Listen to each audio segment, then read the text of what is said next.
Olá, queridos estudantes, aqui é o professor Valdir Barbosa com uma aula Tipos Psicológicos. Nós vamos aqui aprender os nossos tipos psicológicos, que são 8 tipos. Então nós vamos dividir essa aula em 2 partes, né? A primeira aula nós vamos ter aí os 4 tipos psicológicos e na segunda aula mais 4 tipos psicológicos, somando 8 tipos. Fique atento que você vai identificar o teu tipo psicológico predominante, que vai ser muito importante para o teu relacionamento e também para a tua profissão, para a tua carreira.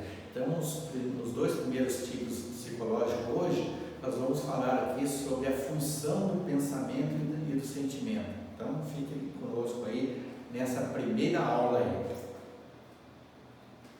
Nós estamos aqui no estúdio da Unicamp, gravando essa aula, né, especialmente para você, do curso de Administração Júnior. Continue aí, que vai ser fundamental essas aulas para a tua profissão, para a tua carreira, né, para você formatar a tua carreira de sucesso. É o que nós procuramos, né, ter sucesso. O tipo psicológico é muito importante porque está alinhado ali com o perfil profissional. Quem traz essa teoria dos tipos psicológicos foi Carl Gustav Jung, né? Escreve Jung com J, né? Mas se fala Jung, né? Que foi um colaborador intelectual junto com Freud, né? Então ele traz aí essa teoria dos tipos psicológicos, que é muito importante, né, para você definir o tipo de personalidade, né? Já ouviu falar que você tem um tipo de personalidade? É isso que nós vamos ver aí. Aqui nós temos uma foto, né, uma imagem do Jung, né? É uma foto muito tradicional, muito conhecida quando se fala de Jung, né? Ele sempre com esse óculos, né? E aqui está um desenho desse círculo, né? Ele traz um conhecimento da mandala, né? Essa mandala que traz toda aí uma harmonia, essa sincronicidade. Ele entende que a nossa personalidade, ela tem que ter essa harmonia, tem que ter essa sincronicidade. Desses 8 tipos psicológicos, ele tem que ter ali um equilíbrio, né? Por isso que ele traz aí a figura da mandala, que a mandala é um desenho harmônico, né, de equilíbrio, e é assim que funciona a nossa personalidade, os nossos tipos psicológicos, tem que estar em harmonia, em equilíbrio, para a gente não somatizar, né, não ter patologias, né, para a gente ter aí uma qualidade de vida melhor. Então você viu que interessante? Vamos ver os tipos psicológicos de Jung. Jung escreveu, olha, em 1921, né, um importante livro, tem um livro Tipos Psicológicos, que ele traz aí a tua teoria, né, que na época foi fruto de mais de 20 anos de estudo. Olha que interessante, todo um investimento em pesquisa, em observação, em pegar as informações, os dados, tabular. Ele levou 20 anos para formatar essa teoria. Olha que interessante, né? Sinal que esse conhecimento tem propriedade, né? Tem todo aí um rigor científico, né? A pesquisa científica, ela tem que ter um rigor científico para ela poder ali ter uma eficiência, ter uma eficácia, né? Ele coloca que na observação do seu exercício de medicina psiquiátrica e da psicologia prática, ele era médico, né, psiquiatra, porque na época não tinha faculdade de psicologia, então a formação dele é em medicina, né?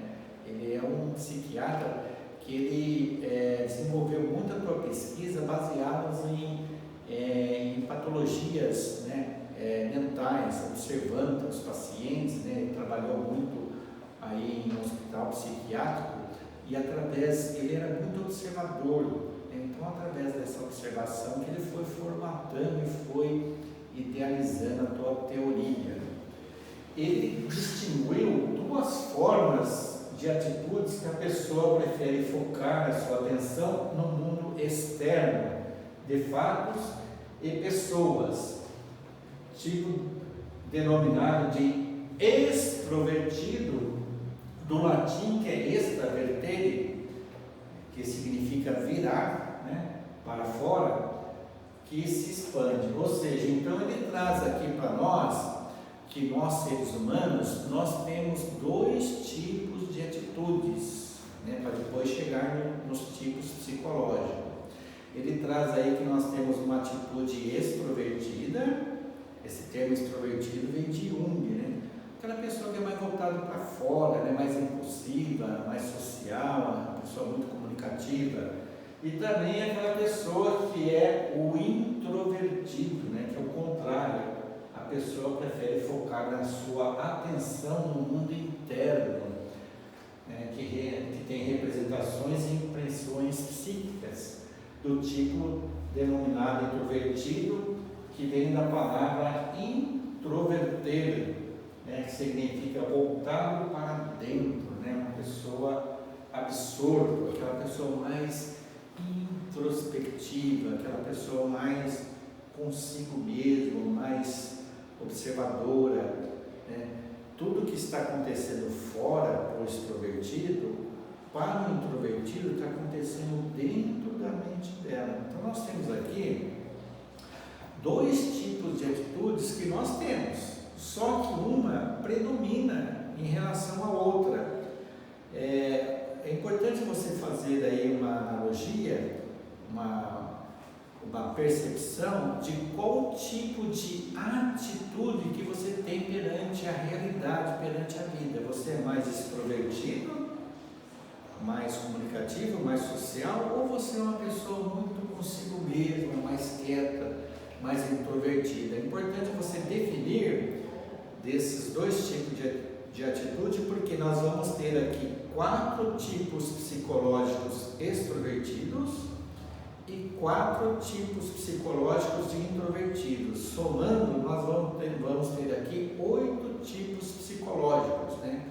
Então é importante já você definir qual tipo de atitude que você tem perante a vida. Você é mais extrovertido ou introvertido? Baseado nessa identificação, nós vamos agora aprender como que funciona a nossa psique, do lado extrovertido e como funciona do lado introvertido. Então, os tipos psicológicos são a função psíquica em relação à atitude.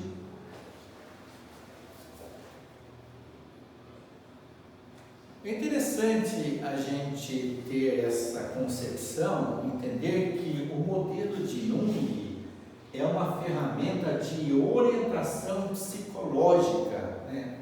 A atitude que nós temos é uma orientação que nós temos, né, psicológica perante a realidade, perante a vida, como uma bússola que nos orienta para o mundo físico. Então, essa bússola, quando nós pegamos ela para fazer uma leitura, a gente norteia perante o mundo físico, a realidade, se é norte, sul, leste, oeste.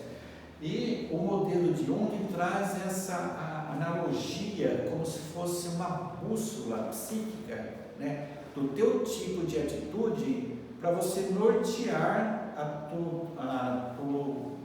tua parte psicológica em relação com a realidade, né? Se você é mais extrovertido, né, uma atitude extrovertida, se você é mais introvertido. Então é uma bússola psicológica. É interessante essa analogia da bússola, né? Então nós temos aqui 2 imagens que significa que o biotipo, né, do extrovertido, que é a boca bem aberta, né, gesticulando, uma pessoa muito falante, muito comunicativa, muito assim envolvente, impulsiva, né? Esse é o biotipo do extrovertido. E nós temos aqui o biotipo do introvertido, né?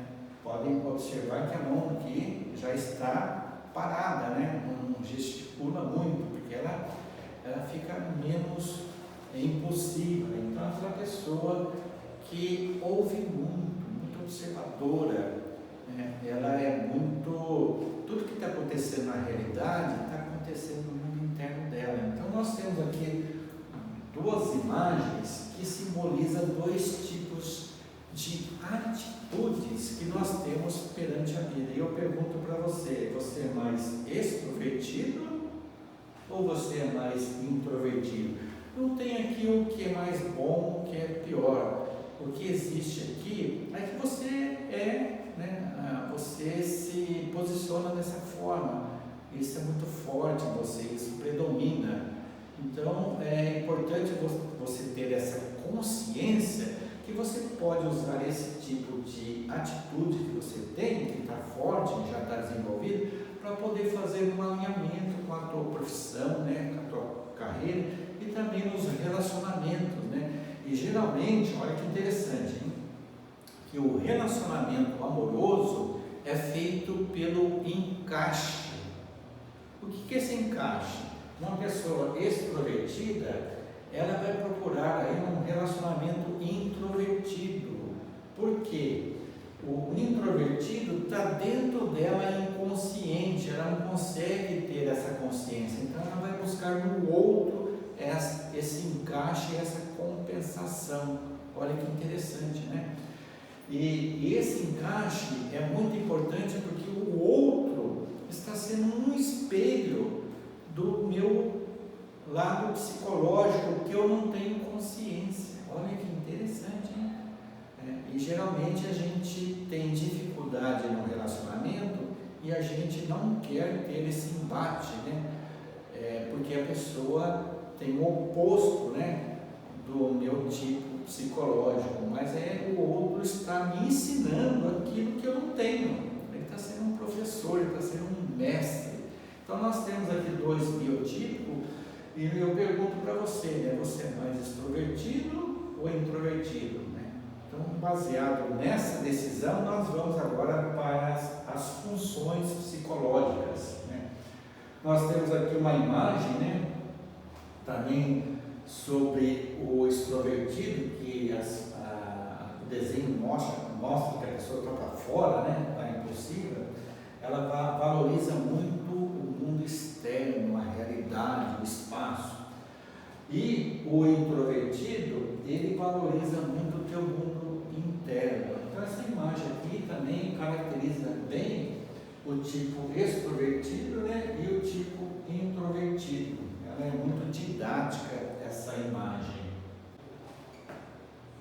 Agora vamos para as funções psicológicas. Nós temos aqui 4 tipos de funções psicológicas. Nós vamos dividir essa aula em 2 aulas. Nós vamos falar primeiro da função pensamento e sentimento, e na segunda aula nós vamos falar sobre a função sensação e a intuição. O que significa isso? Olha a teoria de Jung, que é fantástica, que é muito consistente, é muito significativa. Ele classificou em 4 funções psicológicas que nós funcionamos na atitude extrovertida. Então nós temos 4 funções extrovertidas e nós temos 4 funções aqui, a mesma que nós funcionamos do lado da atitude introvertida. Então 4 mais 4 dá 8 funções. Então se você já definiu se você é extrovertido, você vai identificar aqui qual função você tem mais forte dentro de você para ter uma atitude extrovertida. E se você também é introvertido, você vai identificar dessas 4 funções que funciona uma atitude introvertida. Parece confuso, mas não é. É importante você identificar o teu tipo de atitude, né? Se é extrovertido ou introvertido. E agora nós vamos identificar das 4 funções aqui, nós temos as 4, mas uma delas é mais forte, é mais predominante. Nós vamos falar nessa primeira aula da função pensamento. O que é a função pensamento? É aquela pessoa que é muito racional, né? A própria palavra está dizendo, é muito pensamento, a pessoa pensa muito. ela usa muito o raciocínio, muito as ideias, a pessoa muito abstrata, uma pessoa muito calculista, uma pessoa que ela tem essa facilidade, inclusive, com as disciplinas de matemática, de física, de química, porque ela é muito boa nisso, né? É uma função dela, é uma função lógica, ela tem essa facilidade de aprender a conhecer, ela tem uma facilidade, é um tipo de função psicológica dos gênios, né? Dos grandes gênios da humanidade, dos grandes cientistas, né? Que precisam usar muito essa parte aí, essa função do pensamento.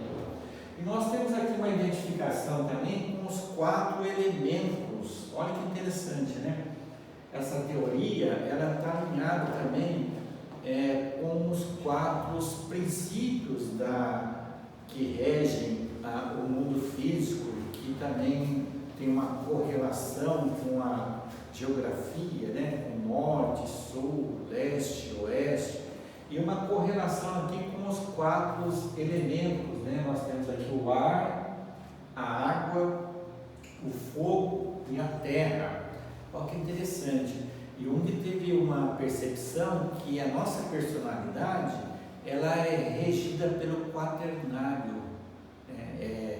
Ela tem um movimento, ela tem uma forma de funcionar baseado no princípio do quaternário, que a própria natureza nos ensina, né? Está mostrando para nós o princípio aí do quaternário.